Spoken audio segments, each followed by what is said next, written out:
They said there'd be a clicker on the they've given me a piece of turf. I feel, as a dub, I feel like I should get a prize for knowing what this is. Thank you very much to the organisers and to everyone for staying around. It's a lovely sunny day outside, and you've chosen to spend it inside listening to an economist. That should provoke a little bit of self-reflection. But don't worry, it's a positive talk. It's not a doom, gloom kind of story, because the story is not one of doom and gloom. The story is one of gradual realization. So, as Cara said, Dr. Esselberg said, I wrote a book in 2009 called Ireland in 2050. Pro tip for those thinking of writing a book: don't write a book about how the future is going to be awesome in the middle of austerity. It's a poor choice. However, it's all kind of coming right, and it's kind of wonderful to see. I wrote the book because I was absolutely terrified. I was a new father at the time, and I had no idea what to do. So rather than changing nappies, I knocked out a book about it. I couldn't possibly do any of that. I'm too busy typing. And now the infant I wrote the book about is 6'3", covered in muscles. He looks like an Avenger. And he's much more relaxed about things than I would be. And certainly that I was at the time. And one of the reasons that he's more relaxed is that he's got really good examples of positive change. So the first thing I'm going to talk to you about is where the trends are going and why we should all feel much better about ourselves leaving today. And I was really heartened to listen to the last panel talking about what needs to be implemented. I spent a lot of time, the last 4 years of my life, talking with startups, and you can't hang around people who are starting up companies and not feel optimistic and better about life. Hang around a bunch of economists, as I do, you may feel slightly different. The collective noun for our species is a depression of economists. So it takes a little while. But what do I want to talk about today? Well, the first is, what could Ireland look like in 2050 if we get the transition right? This is important. There's two important words here, if and right. You can get it wrong, but I don't think we will. And I have very good evidence to sort of give me confidence that that's true. So I've got a lot of ers. There's a lot of ers. I'm a progressive. I believe in progress. I believe that things will improve. Not always everywhere evenly, but certainly over time. So what does Ireland look like? And most importantly, what does it feel like? Having spent 25 years as a professional economist now, I can tell you that most people are not moved by the cold realities of gross domestic product statistics. They're much more importantly moved by how things feel and how the economy feels at a given moment. You feel like you have a bit more in the pocket. You feel like you can do more things with your job. You feel like there are better times ahead for your kids. It's a feeling. It's a qualitative experience. What's going to feel like? The first and most important thing is it's going to feel wealthier. When Ireland joined the EU, GDP per person was about $2,000. Today, it's about $70,000. Now, that statistic is slightly distorted, but the point is we're way, way, way wealthier. And that curve is only going up. Geographically, where I grew up in Dublin was mostly fields. Now, people live there. You can see from the census statistics, which all of my fellow nerds on Twitter have been joyously analysing, that we're bigger, we're richer, we have more money on deposit than anyone ever. We have so much money, it's a problem. The last speaker talked about the 80s. I get my students to look at the commitments because it's a documentary. The longer I spend in academia, the more I realize Father Ted was a documentary too. But anyway, it's wealthier. It's way wealthier. The second thing is it's faster. Things move much more quickly. Information moves faster, people move faster, careers move faster. There's a speed to it. That's not a bad thing. It's grayer. I was on The Last Word last night. Matt Cooper was saying, Stephen, isn't it incredible? You're telling us that there's an aging society. And I was like, yes. I wrote this book, 2009. You were the first person to interview me about it, Matt. And in the book, I talked about how Ireland needed to make some changes to its pension system before 2020. Otherwise, things were going to change. And they were going to get worse. And what was really interesting about Matt was, he was like, never mind that, never mind that. But what's changing? The realization is now here. It was an academic point made by some young fella from Limerick in 2009. Now it's like, oh my God, in 10 years' time, it's going to be a much grayer thing. And we are going to do something about it. February 2020, you will all remember the general election. This was a big deal. The pension issue was a big deal. People were able to push it out. We won't be able to do that for much longer. It'll be grayer. I'm going to argue something controversial. Using data from 168,000 people, because it's grayer, it will be happier. Older people are happier. Statistics bear it out. People are like, what? Yeah, honestly. It'll be greener. It'll be greener because of all the things these amazing people and you amazing people are doing. It will be greener because people will have no choice but to do it, but also because the opportunities are just absolutely enormous. And I'll talk about two of them now, but things are changing. Things are changing at a much more rapid rate. I'm a huge believer in Kevin Kelly, the technologist. He said, in the long run, the future is decided by optimists, and that is absolutely true. And where you find optimists is around the startup ecosystem. It's absolutely fantastic. I just came from a hackathon that the immersive software engineering students are doing. This is a new kind of program that we developed at the University of Limerick with companies like Amazon and Stripe and loads of Irish companies like Mana, Aero and others. And really the basic idea is take extremely smart people. The minimum points to get into this course is 803, right? That's the minimum. 625 points plus 300 for a portfolio. These kids are amazing. They're amazing. We're doing a hackathon. They get to build a new product really quickly.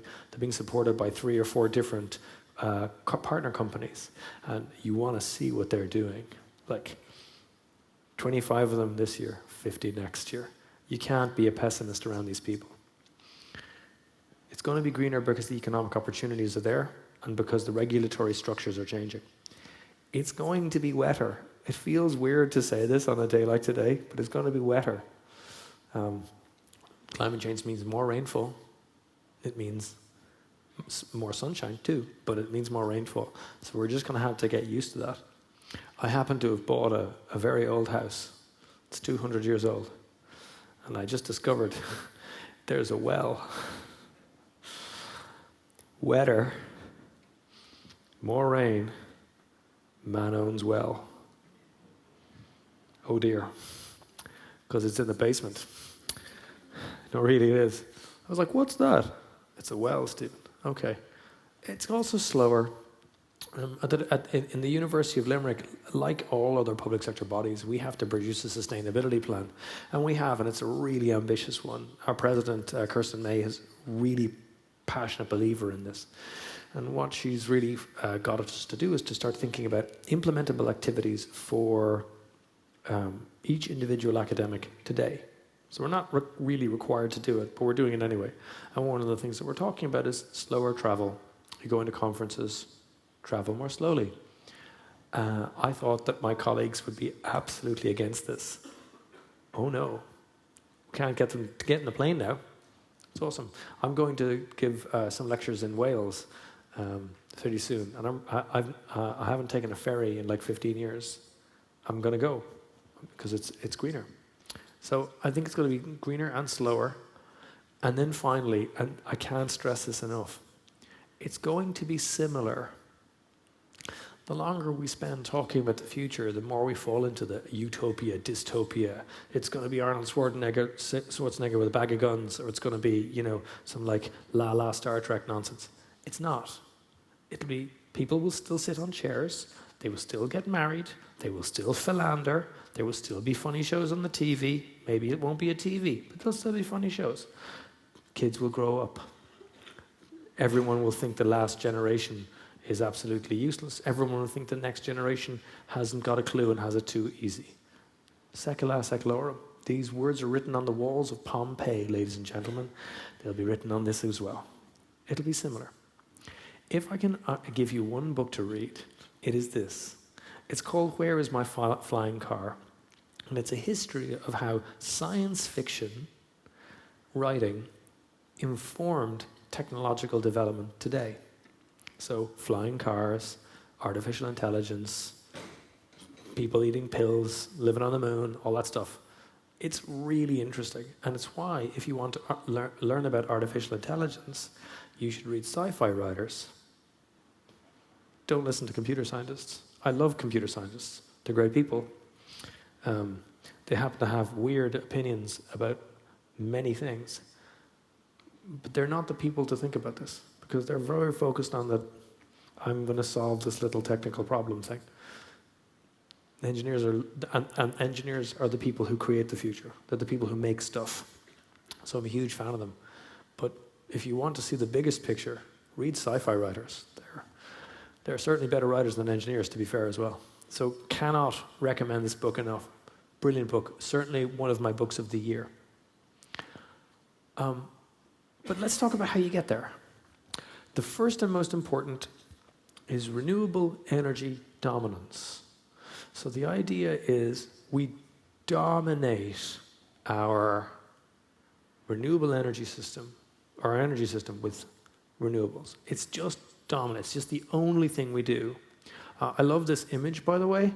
I went on to DALL-E, which is like ChatGPT, but for images, and I said, show me some images of turbines spinning off the west coast of Ireland. And this is what it produced. What's really interesting about this is this could be anywhere, but they look kind of similar. Electric transportation. One of my colleagues at the University of Limerick, Dr. James Green, has an amazing project, getting people to use e-bikes. Sounds really simple, but he said, look, use an e-bike, give it a week, at the end of the week, give it back to me. And if you like it, we'll give you a discount for a new e-bike. I think he thought that he would get 100 people to agree to this. Dr. Green got 1,000 people to agree to this. Everybody wants to have a go at this. E-bike sales have exploded. I know this because the 6'2" Avenger-shaped 17-year-old, my son, works in the bike shop. And they can't keep them things on the shelves. So electric transportation is going to happen. We just listened to that amazing presentation about HGVs and making them more sustainable. Sustainable buildings. So I'm a leader of two projects called Positive City Exchange and Smart Lab. Both of these look at how to make buildings smarter. Positive City Exchange looked at creating positive energy districts in Limerick. Limerick and Trondheim in Norway are two of the lighthouse cities in Europe in creating more energy than they use in their buildings. It's pretty cool to see. But one of the speakers previously was talking about the regulatory difficulties that you encounter when you want to do anything. I challenge anyone to maintain sanity while trying to stick a turbine into the Shannon. Who owns the Shannon? Very complicated question. I thought I knew the answer. I was wrong. And it took a lot longer than we thought. The project is coming to the end of its 6-year lifespan in October of 2023, and we think we're going to stick the turbine into the sea about 6 months after it. So it took quite a while. to get right. The second project is called Smart Lab. What's cool about Smart Lab, it's just sticking a simple energy and particulate sensor into people's homes, monitoring their energy usage using a LoRaWAN mesh network, and then when it's finished, reporting back their energy usage to them on a phone. That's it. Oh, there's one other thing. It gives you a weather forecast. So it says, oh, Steve, I see you switched on the immersion at 8:30 in the morning yesterday. Well, you don't need to tomorrow because it's going to be a sunny day. Leave it off. Turn it on at 9:30. That's all. Simple, real-time behavioral feedback. Result, 100 households and businesses got these sensors. 68 of them are currently generating data, and they're already saving money on their electricity bill, and they're already contributing to a decarbonized world. That's really cool, because what it shows you is when people have real-time data that they can action, they do action that. They change the behavior, they make things better. It's not rocket science, folks, but it does show that these are very useful ways of thinking. In Limerick, we have something called a Citizen Innovation Lab. And it's basically just a big white box in the middle of the Limerick city, and we use it to do all kinds of experiments with people, getting them to think about how to create energy communities together, how to band together to purchase cheaper light bulbs, how to write residents association terms of reference that include sustainable, just transitions. I was really chuffed to hear that the idea of justice and equality, but most importantly equity, is coming into this. We're going to have a carbon neutral economy because we don't have any other choice. It is going to force us to change. I'm part of a group called Natural Capital Ireland, and we just finished a project called InCase, where we were trying to value biodiversity. So if you cut down a forest, the basic economic statistics say that your GDP will rise because you can sell the timber. However, you're destroying biodiversity. So we had to come up with like interesting prices for things like a bee. How much is a bee? You have to buy a bee. How much would it be? How much would you pay for a single bee? It's not a rhetorical question. I'm literally asking, like, how much? You pay a fiver for a bee? You pay a fiver for a single bee? I have some bees I want to sell you. You pay a fiver? It's about 25 cents per bee, which is still quite a lot for a bee, you know, but they're important little fellows. Circular economy, actually female, but anyway, circular economy, very important, very important. There's a movement called the degrowth movement, and it's a really interesting movement because it's got a really good idea at the core of it, and the idea is that we should live within our planetary boundary, which is like kind of obvious. At one level, it's a bit like saying 2 + 2 = 4. Like, I don't really have a choice not to do that. I can't be like, no, I'm totally going to exceed it. No, you can, you know, you just can't. So there's this idea called degrowth. Terrible title. They don't actually mean they want the economy to shrink. Because if they do that, what they're saying is that we want everybody to stay as wealthy as we are today, which means we never generate the resources to fight climate change, and the poor people stay poor, and people that will just won't do it. What they should have called it is, we're just going to make things a bit fairer for people. And it's not a bad idea, but it's all based on the circular economy. The final issue is about community engagement. You don't do things in Ireland against a community. If you try, they will respond. And we see that in many different ways. Communities in Ireland are very, very, very resilient. And here, I have a lot of direct experience. The village in which I live started in 464 people in 2002. And it has 4,500 people today. Property developers just built a bunch of housing estates, then all went bust. And then there were no services for anybody. So we've been building a community centre in the middle of this village, 6-acre site. We built a 3G pitch for people to play on. And we built a skate park, and we did 2 different playgrounds. We built a running track, which nobody ever runs around, annoyingly. And then we're just about to finish this giant community center, which has a medical center and a big, basketball court thing. There's a gym in it, there's a cafe. It's awesome. There's a childcare facility. It's really, really awesome. But what's been fascinating is listening to people asking questions of us, the board of management of this thing called Maruwood Park, saying, like, what's it going to be used for? And we're like, whatever you want. It's yours. What? Well, what do you mean? It's like, well, just what do you want? We want a bandstand. Okay, where do you want it to put it? Well, there's no space. Well, okay, we can't do that. We want tennis courts. Okay, we don't have space. What do most people want? A pitch. Fine, pitch. Then we built it based around community engagement, just going out and talking.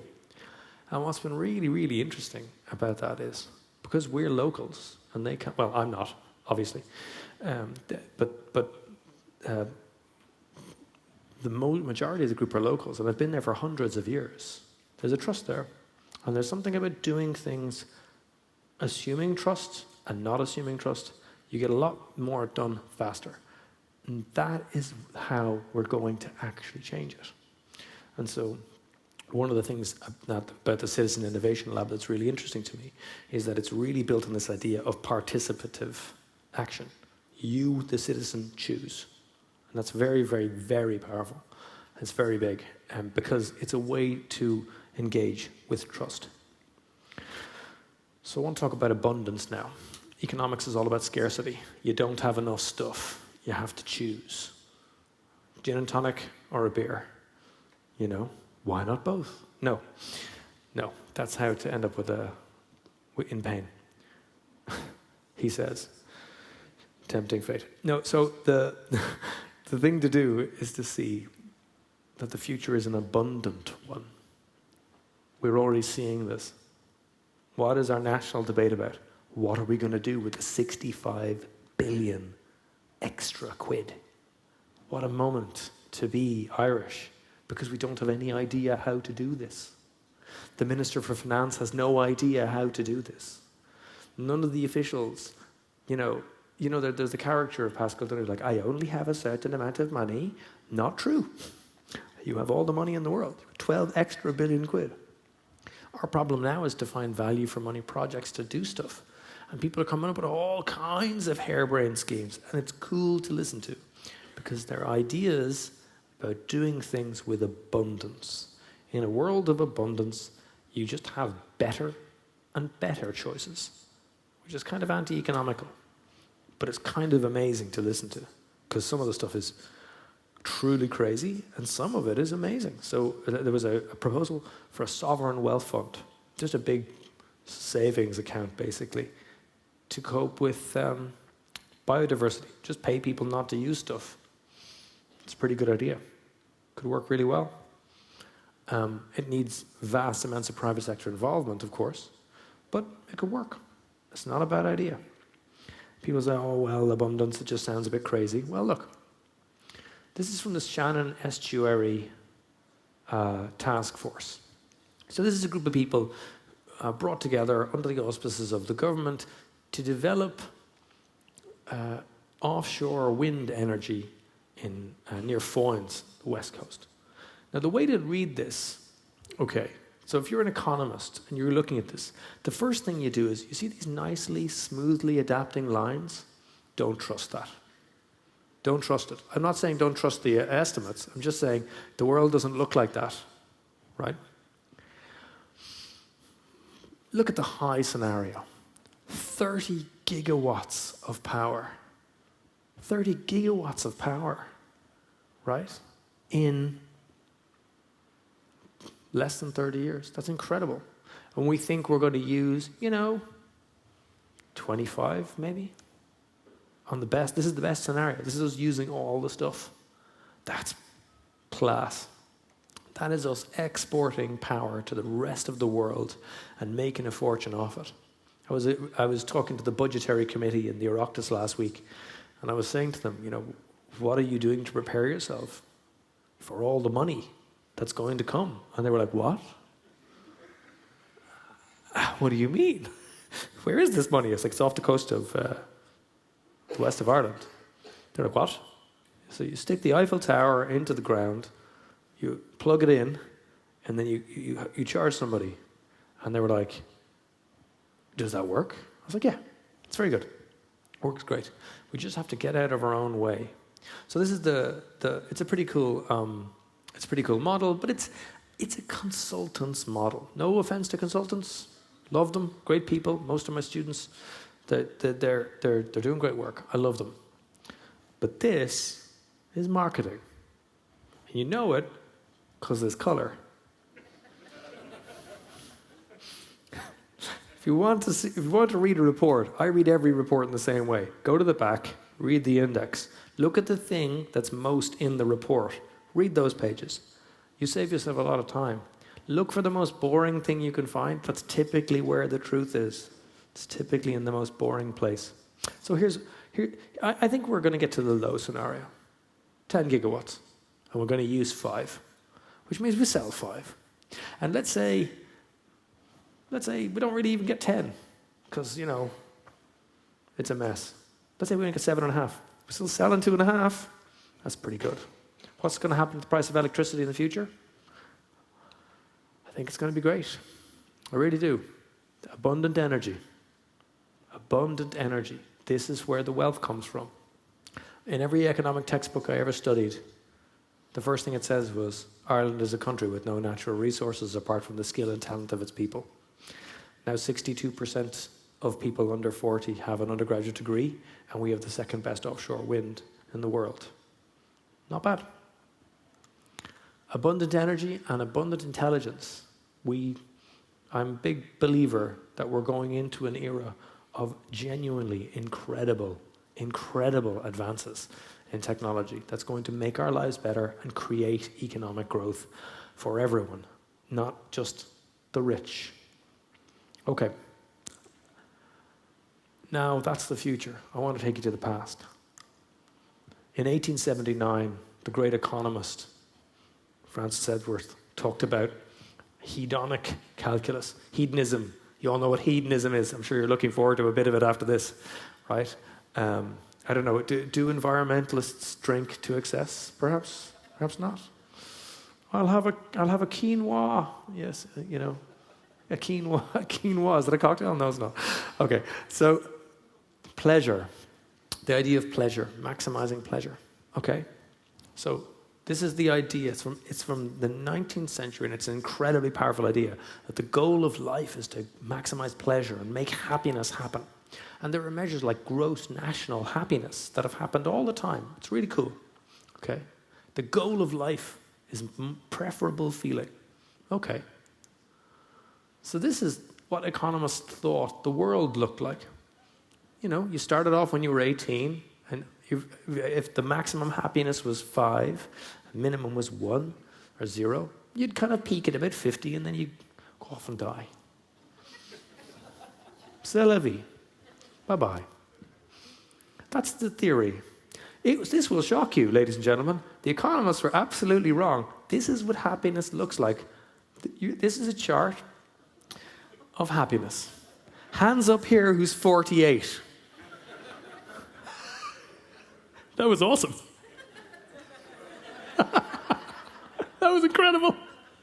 I have noticed, I've been lecturing for years, and I have noticed that men and women put their hands up in different ways. Men are like, women are like. It's a very interesting comment. That was amazing. That was maybe one of the best ones I've ever seen. And I've seen thousands, so fair play to you. Okay. Happiness, basically, self-reported happiness measures decline until you hit about 52. Who here is 53? Well, shit is going to be amazing for you. Like, look at this. Look at this. Whew. And it's not just happiness. We report it across. We report this across every measure. Every measure. Stress, anxiety, worry, fear. It's the same thing.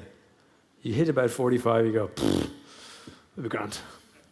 The only reason I know this, by the way, is I'm turning 45 this year. One of my colleagues studied this, was like, best of luck, bro, you know? And this is very well validated, by the way, and there's loads of data at the back of these slides to kind of back it up. Okay, happiness. There's Ireland up there, at the very top. This is 20 years of data. We're one of the happiest places in the world, which would surprise you if you listen to Joe Duffy on the way up, as I did. Jesus, Joe. I still remember the guy, I'm disgustified. Yeah, it was the best one. I'm disgustified, Joe. And he was. In fairness to him, he was disgustified. So anyway, Ireland, very happy place. You can see other countries where there have been shocks. The measure does work. Okay. Now, fair play to the surveyor rocket into like Haiti and be like, how happy are you? You know, there's a commitment to data collection I've never, ever had. So it's there. There is a gap in gender, by the way. Women generally less happy than men, unless they're very happy, in which case they're the happiest. You're looking at depression, the daily US tracker, males far lower than females. The same, depression levels drop after 55 or so, and you can see the males and females really jumps up then afterwards. Life satisfaction for women jumps after 56. Hands up here who's 56 and a woman. Did you just point at her? You're great, Nick, for 56. Fair play to you. Okay, so you can see here, and you can see once the men start dying off, by the way. It's pretty incredible, folks. It's pretty incredible. It's pretty incredible. So it's grayer, but it's happier. That's not a bad thing. Final slide. All of the research that we've done across 40 countries, across almost 170,000 people, says that what you really need to be happy is to be free from fear. Freedom from fear means a state where if you get sick, you don't go bankrupt. If your child needs something, the state helps you. If you're in an accident, there's a healthcare system to mind you. And the thing that reduces systematic fear is the state. The state is going to get larger in the next 30 years. The debate we're all going to have in the next 10 years is how to pay for that thing. And the answer is by all of you having great ideas, making things from them, selling those things, getting rich, paying tax. That's the answer. It's not hard. And we're going to get there.